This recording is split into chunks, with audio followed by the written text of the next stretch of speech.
मैं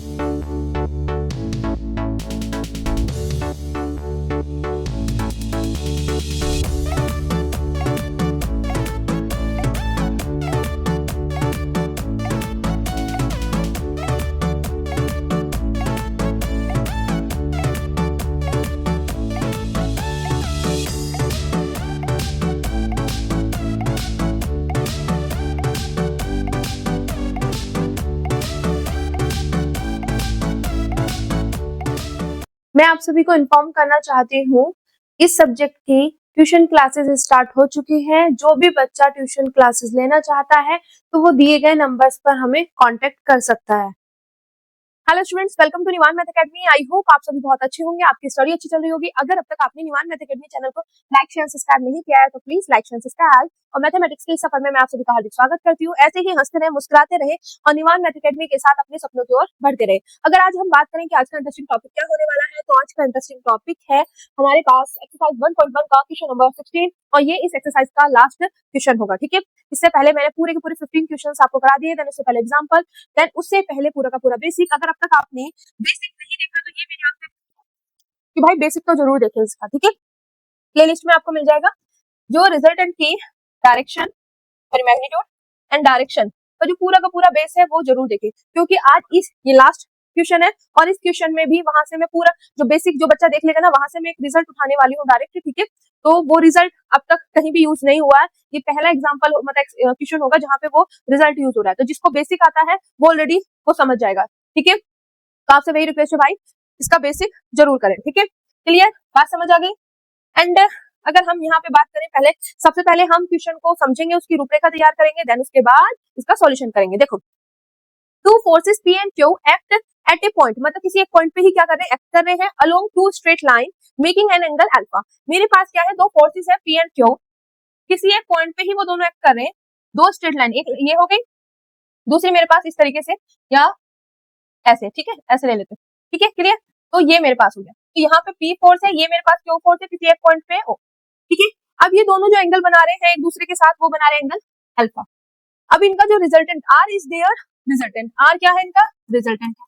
कितना क्लियर हो गया सभी को, यहाँ तक पूरा क्लियर हुआ।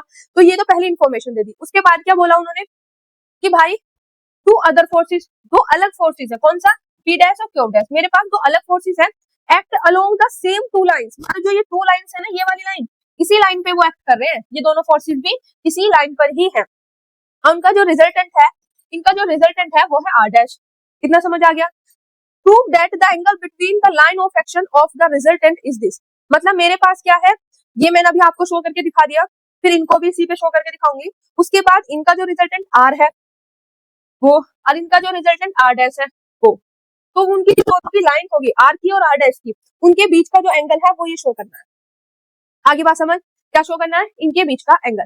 देखो एक बार फिर से समझा रही, क्योंकि क्वेश्चन का समझ आना बहुत जरूरी है, क्योंकि जब तक हमें प्रॉब्लम्स का नहीं पता चलेगा तो हम उसका सॉल्यूशन क्या निकालेंगे। सिंपल सी चीजें, रियल लाइफ में भी हम यही करते हैं भाई, कोई प्रॉब्लम आई, पहले तो प्रॉब्लम को समझेंगे कि क्या प्रॉब्लम है, फिर उसका सॉल्यूशन सोचेंगे।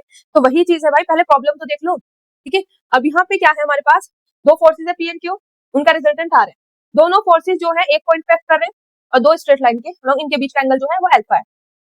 फिर क्या है मेरे पास, कोई अदर दो फोर्सेज है पी डैश और क्यू डैश, वो भी इसी लाइन पे है, इसी लाइन पर है वो भी, उनका रिजल्टेंट क्या है, आर डैश। तो हमें शो ये करना है कि जो ये रिजल्टेंट आर आया है या ये रिजल्टेंट आर डैश आया है, इनके बीच का जो एंगल होगा वो मेरे पास ये होगा। ठीक है, अब मैं इन दोनों को क्या है एक ही डायग्राम में बना के दिखाती हूँ। तो देखो, मेरे पास था this P this Q force. ठीक है, ये ओ पॉइंट है, दोनों के बीच का एंगल क्या है मेरे पास। ठीक है, यहाँ हमने मान लिया कि ये ए है, ये यहाँ पे पी है। ठीक है, तो यहाँ से मेरे पास ये पैरेललोग्राम बनेगा और यहाँ से ये मेरे पास आ जाएगा इनका रिजल्टेंट आर। इतना क्लियर हो गया, ये ले लिया हमने सी। अब तक सभी क्वेश्चंस में यही कर रहे हैं। अब क्या किया कि हमारे पास पी डैश और क्यू डैश कोई दूसरा फोर्स भी है, कोई अदर फोर्स है, पर वो फोर्स कहाँ पे है, उन्होंने कहा कि इसी लाइन पे है, जिस लाइन पे पी है ना इसी लाइन पे है, जिस लाइन पे क्यू है ना इसी लाइन पे क्यू डैश है। ठीक है, तो मैंने मान लिया कि भाई इसे थोड़ा सा ऐसे आगे कर देते कि भाई इस पे पी डैश है, एक मिनट, इस पे हमारे पास आ गया है यहाँ पे कहीं क्यू डैश है। कितना क्लियर आ गया। ठीक है, एक मिनट। ठीक है, इस तरीके से अब हमारे पास जब मैं इसको यहाँ पे मैंने मान लिया कि ये ए डैश है और यहाँ पे ये बी डैश है, ठीक है। अब मैं इसको अगर यहाँ पे ज्वाइन करूंगी तो मेरे पास कैसे आएगा, इस तरीके से, कुछ नहीं ज्यादा वो हो गई, हाँ अब सही है, ठीक है, इस तरीके से आएगा। फिर मैं क्या करूंगी, इसको मीट करा दूंगी, तो मेरे पास यहाँ पे हो जाएगा ये सी डैश, ठीक है। तो इसका रिजल्टेंट क्या हो जाएगा, ये जो पी डैश तो मेरे पास यहाँ पे आया, पी डैश यहाँ पे है ओ ए डैश को, और क्यू डैश यहाँ पे है ओ बी डैश को शो कर रहा है, ठीक है। अब इसका रिजल्टेंट जो है वो क्या दे रखा है ना, आर डैश दिया हुआ है ना, हाँ। तो ये इस तरीके का डायग्राम बनेगा। अब आपके माइंड में ये चीज आएगी, मैम इससे पिछले वाला जो क्वेश्चन था आपने उसमें किस तरीके से करवाया, कि उसमें आपने ऐसे करा था, ये है मेरे पास, ठीक है, और यहाँ पे इस तरीके से, ये यहाँ पे मेरे पास, ये यहाँ पे थोड़ा सा, 1 मिनट,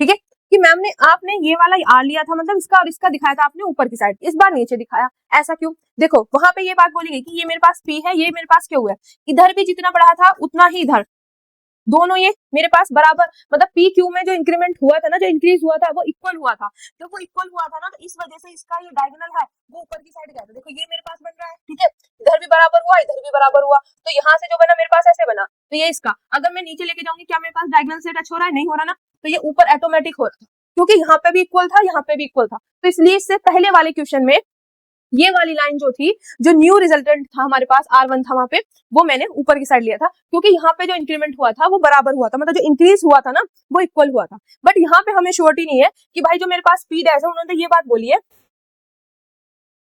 कि पी और क्यू जिस लाइन के अलोंग है वही, मतलब पी डैश और क्यू डैश भी उसी लाइन पे है, तो मैंने पी क्यू मान लिया, पी डैश और क्यू डैश ये मान लिया, ठीक है, क्लियर बात। अब इसमें हमारे पास जब ऐसे मिलाएंगे हम इसको, तो ये इस तरीके से टच होगा। अब देखो ऊपर से आप करके भी देखो, तो क्या टच हो रहा है मेरे पास, नहीं हो रहा, ठीक है। तो वो डिपेंड करता है आपके पास कि किधर से जा रहा है, क्योंकि वहां पे इक्वल था भाई, इक्वल है तो वो ऊपर की साइड से ही जा रहा था, उसका रिजल्ट है, ठीक है। तो किसी भी बच्चे के माइंड में अगर ये कंफ्यूजन है कि कभी नीचे ले रहे हैं कभी ऊपर ले रहे हैं, भाई जब इक्वल होगा तो वो इस तरीके से बनेगा, जो न्यू रिजल्टेंट होगा वो डायगनली ऊपर की साइड जाएगा, ठीक है, क्लियर। और इसमें हमारे पास नीचे जैसे इन्फॉर्मेशन दी हुई है, क्योंकि इसमें हमारे पास सिंपल सा है कि पी और क्यू डैश हमारे पास दे दी, तो हमने इस तरीके से ले लिया कि पी इतना है, क्यू इतना है। यहाँ पे कोई ये नहीं है कि मतलब ये वाला पोर्शन और ये वाला पोर्शन इक्वल है, नहीं, ऐसा नहीं दिया हुआ, ठीक है, क्लियर। इसमें सिंपल इतना दिया कि भाई पी क्यू है और इसी लाइन पे पी डैश है, इसी लाइन पे क्यू डैश, क्लियर हो गया, यहाँ तक किसी को कोई दिक्कत? अब हमें क्या बताना है भाई, जो मेरे पास आर और आर डैश जो दोनों की लाइन है, लाइन कौन सी है, लाइन ऑफ एक्शन, ओहो ये वाली आर की तो ये है, आर डैश की ये वाली है, इन दोनों के बीच का जो एंगल है वो मुझे दिखाना है, ये वाला क्वेश्चन, ठीक है। तो जो भाई लास्ट वाला क्वेश्चन था ना, उसमें ये चीज आप समझ जाना कि वहां पे आर और आर ही इंक्रीमेंट किया था, इस वजह से वो ऊपर की साइड गया है, ठीक है। और जितने भी मैंने आपको क्वेश्चंस कराए हैं, जितने भी क्वेश्चन, उनमें सब में हमारे पास जो है वो इसी तरीके से आया है, पर वहां पे इक्वल इधर और इधर इक्वल था, इस वजह से, ठीक है। अब यहाँ पे देखो मेन चीज है, हमें दोनों के बीच का एंगल दिखाना है, बीच का एंगल दिखाना है वो, तो मैं यहाँ पे बीच के एंगल को मान लेती हूँ फाइव, क्या मान लेती हूँ, फाइव। अब मुझे फाइव को दिखाना है, ठीक है। तो वही लास्ट वाला प्रोसीजर जैसा ही चल रहा है। अब सबसे पहले क्या मैं इस वाले पैलोग्राम के बारे में बताऊंगी, फिर इस वाले पैलोग्राम के बारे में बताऊंगी, ठीक है। तो यहाँ पे हम सॉल्यूशन में लिखना स्टार्ट करेंगे। क्वेश्चन समझ आ गया ना, क्या दिया हुआ है, सिंपल सा इतना क्वेश्चन दिया हुआ है कि पी क्यू दो फोर्सेस है, उनका रिजल्टेंट क्या है, आर है, दोनों के बीच का एंगल है मेरे पास अल्फा, फिर इसी लाइन पे पी डैश और क्यू डैश है, उनका जो रिजल्टेंट है वो है आर डैश। हमें ये बताना है कि इन दोनों के बीच का जो एंगल होगा, ठीक है, वो मेरे पास क्या होगा, सिंपल सी चीज है, वो मेरे पास होगा ये वाला, क्लियर हो गया, आगे बात समझ, ठीक है। तो ये चीज हमें दिखानी है, ओके। तो अब यहाँ पे मैं लिखना स्टार्ट कर रही हूँ, तो अगर आप देखो यहाँ पे, तो यहाँ पे लिखोगे नाउ या हेयर, हेयर क्योंकि सब चीजें दी हुई है, here the two forces P and Q is represented is represented by, किससे है, ओ ए से और ओ बी से, ओ ए एंड ओ बी, ठीक है, and the angle between two forces P and Q is alpha. दोनों फोर्सेस के बीच में एंगल क्या है? Alpha. And the resultant of two forces P and Q is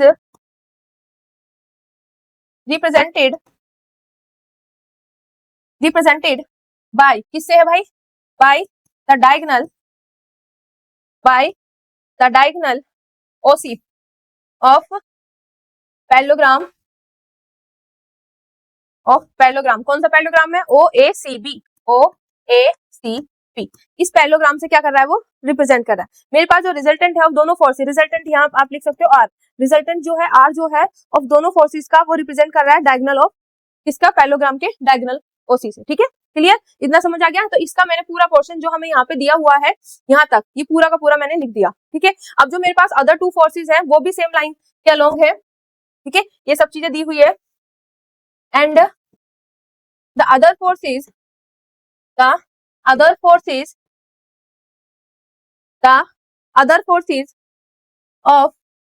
कौन कौन से भाई मेरे पास? P dash and Q dash is represented by O dash, OA dash and OP dash। ठीक है, एंड द रिजल्टेंट कौन सा रिजल्टेंट दिया हुआ है इन्होंने? R dash। The resultant R dash of two forces P dash and Q dash is represented by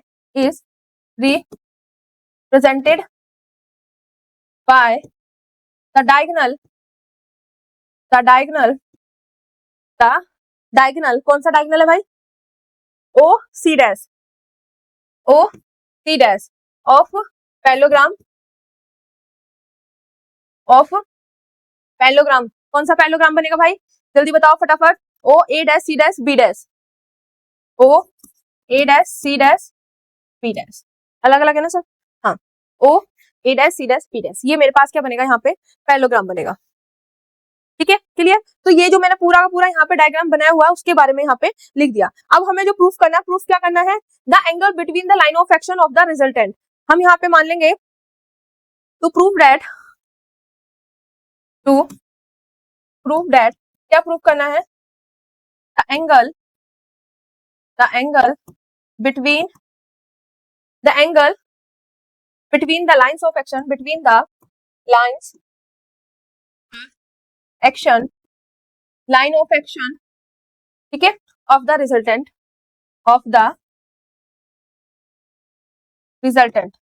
is क्या proof करना है भाई? cos inverse P dash plus Q dash, एक बार देख लेते हैं ब्रैकेट में, P Q डैश प्लस के P डैश Q प्लस के P डैश Q प्लस के Q dash P cos alpha, यही है। P Q डैश प्लस के P डैश Q, ठीक है, cos alpha upon R dash. ये हमें क्या करना है? शो करना है। तो हम क्या कर लेते हैं यहाँ पे, हम दोनों के बीच का एंगल क्या मान लिया हमने? C डैश क्या मान लिया? फाई। क्या मान लिया यहाँ पे बेटा? हमने मान लिया फाई। तो हम यहाँ पे ये चीज लिख सकते हैं, तो दोनों के बीच का जो एंगल है अल्फा, सॉरी फाई, अल्फा नहीं फाई, फाई को हमें इक्वल दिखाना है किसके? cos inverse P dash plus के Q डैश प्लस के ब्रैकेट में P डैश Q प्लस के Q डैश P, ठीक है, cos alpha upon R dash this. ये हमें क्या दिखाना है? शो करके दिखाना है। अब देखो ये cos phi equal to cos inverse है, मतलब इधर की साइड जाएगा तो मेरे पास क्या हो जाएगा? cos फाई, ठीक है, cos फाई हो जाएगा या नहीं हो जाएगा? जल्दी बताओ फटाफट, यही होगा। तो यहाँ से हमें क्या दिखाना है? cos फाई इक्वल टू दिखाना है P डैश प्लस के Q डैश प्लस के P डैश Q प्लस के Q dash P cos alpha upon R dash, ठीक है। तो हमें देखो दोनों के बीच का जो एंगल था वो ये दिखाना था, हमने दोनों के बीच का एंगल मान लिया फाई। अब फाई को हमें ये दिखाना, तो कोस इनवर्स है इधर आके कोस फाई को, मतलब हमें ये दिखाना, हमारा टारगेट जो है वो ये वाला है। अब मेन चीज मन में बात आएगी कि हम यहाँ पे फॉर्मूला कौन सा लगाएं, ठीक है, हम यहाँ पे फॉर्मूला कौन सा लगाएं। मैम हमारे पास ना दो फॉर्मूले होते हैं, एक तो होता है ये वाला R square equal to P square plus के क्यू स्क्वायर प्लस के 2p क्यू कोस अल्फा। दूसरा मैम मेरे पास फॉर्मूला होता है डायरेक्शन वाला, tan theta equal to Q sine alpha upon p plus के क्यू कॉस अल्फा, ठीक है, अगर हम डायरेक्शन p से ले रहे हैं, ठीक है। तो ये मैम मेरे पास दो फॉर्मूले होते हैं, इनमें से कौन सा लगेगा। तो बेटा ये पहला एग्जांपल ऐसा आया है जिसमें ना तो ये वाला फॉर्मूला लगेगा ना ये वाला फॉर्मूला लगेगा, और जिस बच्चे ने बेसिक किया हुआ है ना उसे पता है कि हमारे पास एक फॉर्मूला साइन थीटा और कोस थीटा का भी वहां पे निकला था। जब मैंने पूरा का पूरा आर्टिकल आपको कराया था तो उसमें लास्ट में टेन थीटा निकल के वो आ गया था, ठीक है। तो उसके लास्ट में मैंने साइन थीटा और कोस थीटा की वैल्यू भी वहां पे आपको निकाल के दिखाई थी कि मेरे पास साइन थीटा ये होगा, कोस थीटा ये होगा। तो यहाँ पे हम जो यूज करेंगे वो ये दोनों फॉर्मूले यूज करेंगे। अब तक हमने देखो इतने सारे क्वेश्चंस एग्जांपल्स कर लिए, पर कहीं पे भी ये वाले फॉर्मूलाज अप्लाई नहीं हुए, सिर्फ ये क्वेश्चन ऐसा था जिसमें वो दोनों फॉर्मूले नहीं यूज होंगे, ये वाले फॉर्मूले यूज होंगे। तो जिसने बेसिक किया हुआ है भाई वो समझ जाएगा कि ये कहाँ से आए हैं और कैसे आए हैं, ठीक है। मेन चीज तो ये इसी से आए हैं, tan थीटा इक्वल टू इसी से आए हैं ये, ठीक है। यहाँ पे मेरे पास क्या है, Q sine alpha upon p plus के क्यू। तो अगर आपको ये वाले फॉर्मूलाज आते होंगे तो आप इसको इजिली कर लोगे, ठीक है। मैं आपको जो भी बच्चा अगर इस वीडियो में न्यू है तो मैं उसको थोड़ा सा हिंट दे देती हूँ, क्योंकि ये फॉर्मूलाज एक ही साथ मतलब कंबाइन थे, मैंने ये बताया तो इसी के हेल्प से ये आए थे। थोड़ा सा ओवरव्यू दे देती हूँ यहाँ पे। जैसे हमारे पास अब तक हम यही तो बना रहे पैरेललोग्राम ओ, ठीक है। यहाँ पे मेरे पास P है फोर्स, ये Q है, ये A है यहाँ पे B और यहाँ पे C, ये मेरे पास था रिजल्टेंट R। अब तक ऐसे ही करते थे, तो इसमें भी हमने ये पूरा का पूरा बेसिक है। तो मैंने जब आपका रिजल्ट यहाँ पे बताए थे तो मैंने इस तरीके से आपको यहाँ पे ये करवाया था। इसका एंगल क्या है अल्फा, यहाँ पे ये क्या थी डायरेक्शन थीटा, तो जो एंगल अल्फा होगा यही एंगल मेरे पास अल्फा था। कैसे था प्लीज वहां पे जाके देख लेना, मेरे को सिर्फ आपको यहाँ पे कुछ चीजें बतानी है, ठीक है, हिंट दे रही हूँ मैं। अब क्या था, ये मेरे पास पूरा का राइट एंगल ट्रायंगल है इतने में, तो ये वाला मेरे पास पोर्शन निकल के आया था, ये नीचे वाला इतना पोर्शन ये निकल के आया था मेरे पास क्या, क्यू कॉस अल्फा, ठीक है। और ये वाला मेरे पास निकल के आया था क्यू, क्योंकि ये मेरे पास यहाँ पे क्यू था, क्यू साइन अल्फा। इस तरीके से ध्यान दो, बेस है तो कॉस अल्फा है ना इस तरीके से, और ये मेरे पास परपेंडिकुलर है तो साइन अल्फा वाला। जब हमने इसमें फिर हमने बात की थी इस पूरे राइट एंगल ट्रायंगल में, इतने पूरे वाले में, ठीक है, तो पूरे वाले में की थी, तो इस एंगल के लिए tan थीटा के लिए मेरे पास बेस क्या बना था, ये पूरा P plus Q cos alpha. P plus base क्या था मेरे पास, P प्लस के क्यू कॉस अल्फा, और परपेंडिकुलर तो क्यू साइन अल्फा। तो tan थीटा क्या होता है मेरे पास, परपेंडिकुलर अपॉन बेस, तो परपेंडिकुलर क्या था, Q sine alpha upon P plus के क्यू कॉस अल्फा। तो ये चीज समझ आ गई यहाँ से कि किस तरीके से आया भाई, P परपेंडिकुलर की वैल्यू यहाँ पुट कर दी और बेस की ये वाली वैल्यू पुट कर दी तो आ गया। सिमिलरली हमारे पास अभी तो मैंने tan थीटा का बता दिया आपको, अभी यही चीज अगर मैं sin थीटा cos थीटा निकालूं इसी राइट एंगल ट्रायंगल से, तो sin थीटा क्या होता है मेरे पास, perpendicular upon hypotenuse, cos theta क्या होता है मेरे पास, बेस अपॉन हाइपोटेनियस। तो हाइपोटेनियस इस वाले उसमें मेरे पास क्या है r, तो दोनों के नीचे r, ठीक है। अब sin थीटा मतलब परपेंडिकुलर है, परपेंडिकुलर क्या, क्यू साइन अल्फा, तो Q sine alpha upon r, ठीक है। अब बेस क्या मेरे पास, यहाँ पे बेस आना है, तो बेस क्या P प्लस के Q cos alpha upon r। तो किस तरीके से था, मैंने थोड़ा सा हिंट आपको यहाँ पे दे दिया। अगर आपको पूरा डिटेल में देखना है तो आप जाके वहां पे बेसिक वाला कंसेप्ट देख सकते हो, ठीक है। यहाँ पे मैंने उन बच्चों के लिए दे दिया जिन बच्चों ने देख लिया फिर भी अगर उनको ध्यान नहीं आ रहा है तो कैसे होता है वो चीज मैंने आपको बता दी, ठीक है। तो इन वाले फॉर्मूलाज का यहाँ पे यूज होने वाला साइन थीटा और कोस थीटा का। अब देखो कैसे यूज होगा, यहाँ पे देखो कहाँ गया, एक मिनट, यहाँ पे जो मेरा पास डायग्राम है, अब मुझे ये वाला एंगल निकालना है, एक मिनट, मुझे ये वाला एंगल निकालना है, ठीक है। तो यहाँ पे देखो ये रिजल्टेंट है, रिजल्टेंट से मेरे पास P से ये जो एंगल है ये हम कुछ मान लेंगे, ठीक है। फिर इस वाले रिजल्टेंट का यहाँ से P डैश से कुछ एंगल मान लेंगे, तो मेरे पास इस पूरे में से इसको मैं माइनस कर दूंगी, मेरा आंसर आ जाएगा। तो मैं क्या मानती हूँ, इस वाले को पूरे को मैं मान लेती हूँ θ1, ठीक है, और इस वाले को मान लेती हूँ मैं θ2। ये चीज शो हो रही है ना सभी को, कोई किसी को कोई दिक्कत तो नहीं है ना भाई। ये पूरा देखो हम ऐसे करते हैं ना, आगे दिखा देती हूँ, यहीं पे बता देती हूँ इससे पहले ही यहाँ पे देखो मेरे पास क्या है, ये है ना, और दूसरा ये मेरे पास R है, ये मेरे पास क्या है R1 है, क्लियर। तो R मेरे पास P से कितना एंगल बना रहा है भाई, θ1 माना, मैंने θ1 ही माना है ना, एक बार देख लेती हूँ, हाँ θ1। और R2 मेरे पास P डैश थे, R डैश है, R1 नहीं है भाई, मैंने फिर यहाँ पे R डैश है, ठीक है, मैंने सोचा वहां पे मैंने गलती कर दी, कोई बात नहीं, यहाँ पे हम क्योंकि R1 में ज्यादा लेती हूँ ना, R डैश है यहाँ पे, तो ये कितना एंगल बना रहा है, P डैश से, ये बना रहा है P से, ये बना रहा है θ2, ठीक है। मुझे निकालना क्या है, फाई, तो फाई को मैं क्या लिख सकती हूँ, जल्दी बताओ फटाफट यहाँ पे, हेयर फाई को क्या लिख सकती हूँ मैं, फाई को मैं लिख सकती हूँ भाई θ1 माइनस के θ2, θ1 माइनस के θ2, क्लियर, बात समझ आ गई, ठीक है। क्योंकि हमारे पास अगर मैं देखूं ये R है, ये P है, तो P से डायरेक्शन कितने बनाते हैं, थीटा होता है ना, पर हम यहाँ पे थीटा नहीं लेंगे क्योंकि R भी है, R डैश भी है, तो इसके लिए ले लिया मैंने θ1, ठीक है, ये वाला। दूसरा जो है मेरे पास क्या R डैश है, वो P डैश से बनाएगा, P डैश से कितना एंगल बना रहा है, θ2, ठीक है।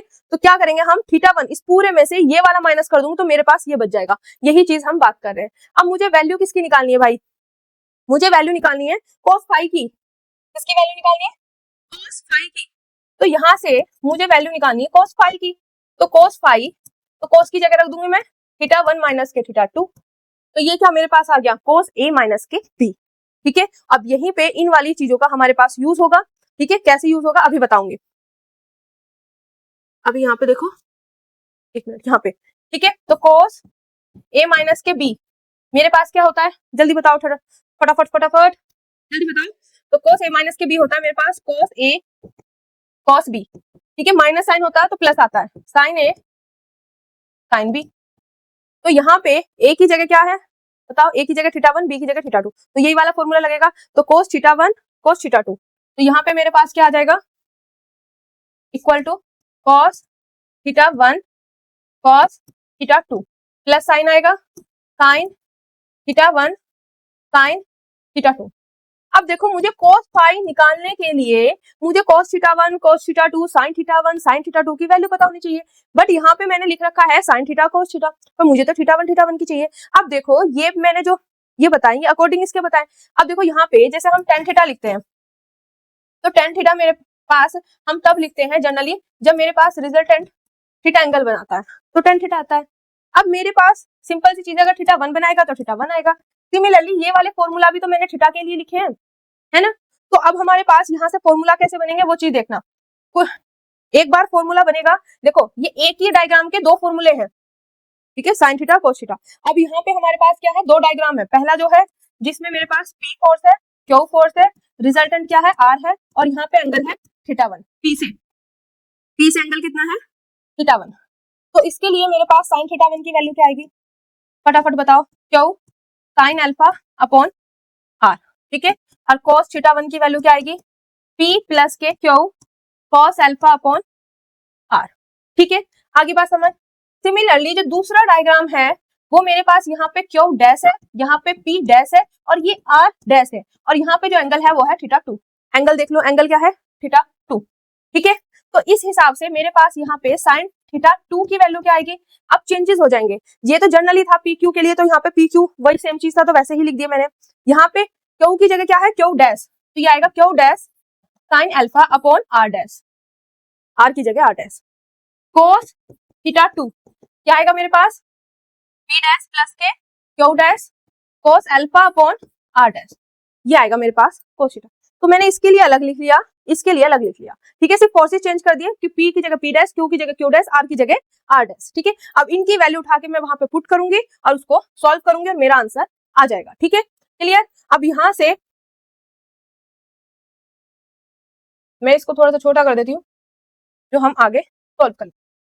अब देखो यहाँ पे cos फाई, अब मेरे पास cos θ1 की वैल्यू क्या है, आ गई भाई, cos θ1 की P प्लस के Q, P प्लस के Q cos alpha upon R, cos θ2 की वैल्यू क्या है मेरे पास, θ2 की P डैश वाला, यहाँ पे होगा P dash Q dash cos alpha upon R dash, ठीक है, प्लस के साइन, यहाँ पे साइन की वैल्यू क्या आएगी बेटा मेरे पास, Q sign alpha upon R, Q sign alpha upon R, और यहाँ पे आएगी Q dash sign alpha upon R। अब देखो अल्फा में चेंजेस इसलिए नहीं हुए क्योंकि दोनों सेम ही लाइन पे थे, और दोनों के बीच में सेम लाइन पे थे तो एंगल अल्फा ही है, ठीक है, क्लियर। तो जिन जिन चीजों में डिफरेंस था सिर्फ उनको चेंजेस किया गया। अब मैंने दोनों की वैल्यू रख दी यहाँ पे। अब क्या करना है, इनको ऊपर की ऊपर के साथ मल्टीप्लाई, नीचे की नीचे के साथ।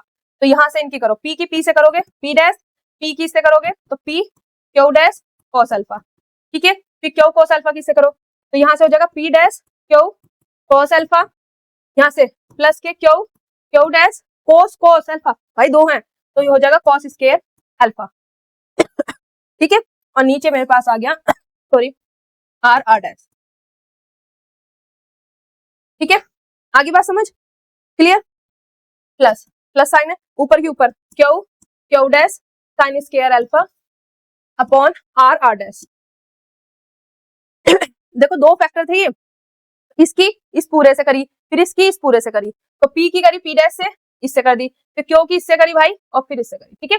अब देखो ये दोनों सेम है तो सेम है तो भाई एक जगह ले लो, सेम नहीं होते तो दोनों की प्रोडक्ट करके इधर इधर मल्टीप्लाई करते, पर दोनों सेम है तो एक जगह ले लो। अब ये एज इट इज और वो भी एज इट इज, तो P dash plus K P Q dash cos alpha plus K P dash Q cos alpha plus के क्यू क्यू डैश प्लस के क्यू क्यू डैश, सॉरी यहाँ पे मैंने cos square alpha नहीं लिखा, cos square alpha plus के Q Q dash sine square alpha, ठीक है। क्लियर हो गया। तो इस पूरे को और उसको एक साथ लिख दिया, और यहाँ पे देखो भाई फिर से छोड़ दे, पी पी डैश आएगा, टूटना नहीं चाहिए भाई, पी पी डैश सॉरी, है ना। तो यहाँ तक ये क्वेश्चन हो गया, बस आंसर आने वाला 2 मिनट का। तो cos five equal to P P dash ही रहेगा। अब देखो यहाँ पे क्यू क्यू डैश, अगर आप देख रहे हो तो क्यू क्यू डैश अगर मैं यहाँ पे कॉमन लूं, दोनों में से कॉमन आ रहा है इसमें से और इसमें से, तो यहाँ क्या बचा cos स्क्वायर अल्फा प्लस के sign square alpha. cos square alpha plus sign square alpha की वैल्यू होती है 1, तो यहाँ से बचेगा सिर्फ क्यू क्यू डैश, तो उसको मैं यहाँ से उठा के भाई पीछे से लाके सीधा डायरेक्ट मैं यहाँ पे लिख रही हूँ, यहाँ पे क्यू क्यू डैश, ठीक है। क्लियर। दोनों कॉमन लिया 1 बन गया यहाँ पे। अब यहाँ पे देखो cos अल्फा कॉमन है तो cos अल्फा कॉमन ले लिया, यहाँ पे क्या बचा मेरे पास p क्यू डैश प्लस के p डैश क्यू, और यहाँ पे मेरे पास आ गया r r डैश, ठीक है। और दिस इज योर आंसर। अगर आप यहाँ पे देखोगे तो प्लीज एक बार देख लेना कहाँ था हमने, ये रहा, हाँ यहाँ पे हमें यही प्रूफ करना था ना, मैंने सॉल्व करके दिखाया था p p डैश प्लस के क्यू क्यू डैश, तो यहाँ पे आप देखो p p dash Q Q dash, और यहाँ पे p क्यू डैश प्लस के p डैश क्यू प्लस के क्यू डैश p, ठीक है, cos अल्फा अपॉन r, ठीक है। तो सेम चीज हमने प्रूफ कर दी। बस आपको इतना ध्यान रखना है भाई फॉर्मूला कौन सा यूज होना है, फॉर्मूला यूज होने थे ये। अब ये फॉर्मूले कैसे यूज होने थे वो भी मैंने बता दिया, 10 वाला आपको याद है, बेसिक आपको पता है किस तरीके से आए थे, ठीक है। ये चीज आपको पता चल जाए तो काम बन जाएगा। मेन चीज था आपको यहाँ पे चीज ध्यान रखनी है कि भाई इससे मेरे पास एक पोर्शन ये बनेगा, इससे ये पोर्शन बनेगा, ठीक है। दोनों के बीच का एंगल मुझे क्या करना है, यहाँ पे शो करके दिखाना है कि भाई दोनों के बीच का एंगल, ओके क्लियर हो गया। तो मुझे पता है इस पूरे में से ये माइनस कर दूंगी तो मेरे पास आ जाएगा, यहाँ से हमने इसको पूरे को सॉल्व कर लिया, ठीक है। इसको मैं मूव करके नीचे लेके आ रही हूँ, 2 मिनट, ठीक है। तो ये चीज आपको पता होनी चाहिए, यहाँ से इस पूरे में से उसको माइनस कर दिया, 5 आ गया, मुझे निकालना cos 5 तो cos ले लिया, तो ये फॉर्मूला लगा दिया, और इसी की हेल्प से मुझे sin थीटा cos थीटा ये सब चीजें चाहिए थी, तो मेरे पास जनरल ये था, अकॉर्डिंग टू इस सिचुएशन के हिसाब से ये आ गया, इस सिचुएशन के हिसाब से ये आ गया, दोनों की वैल्यू उठा के सॉल्व कर दिया और फाइनल आपका आंसर आ गया, ठीक है। आई होप ये पूरा का पूरा प्रोसीजर आपको समझ आ गया होगा। एक चीज और मैं यहाँ पे लास्ट में आपको बताना चाहूंगी, ठीक है। अभी जो हमने यहाँ पे लिया है, हमने इस तरीके से लिया है कि मेरे पास ये वाला इस तरीके से, सॉरी ऐसे है यहाँ पे इस तरीके से, और ये करके मतलब ये ज्यादा इस तरीके से होके ऐसे है ना, ये मेरे पास है, और यहाँ पे इस तरीके से ये आया, क्योंकि ये वाला मैंने पोर्शन ज्यादा लिया, तो ये वाला जो दूसरा आर डैश था वो नीचे की साइड आया। अगर आप इसमें ये आ रहा है, दूसरी चीज है इसमें 2 केसेस हो सकते हैं, this is the case number first, इससे कर लो जैसे मैंने अभी आपको कराया है जस्ट, ठीक है। सेकंड केस क्या होगा कि मेरे पास ये ऐसे ही है, ठीक है, तो मैं ये वाला ज्यादा रखूंगी, ये वाला कम रखूंगी, तो मेरे पास उस टाइम पे कैसा आएगा, इस तरीके से, तो ये मेरे पास ऐसे, ठीक है, और ये आएगा ऐसे, तो अब मेरे पास आर डैश क्या चला गया ऊपर, यहाँ पे आर, ठीक है।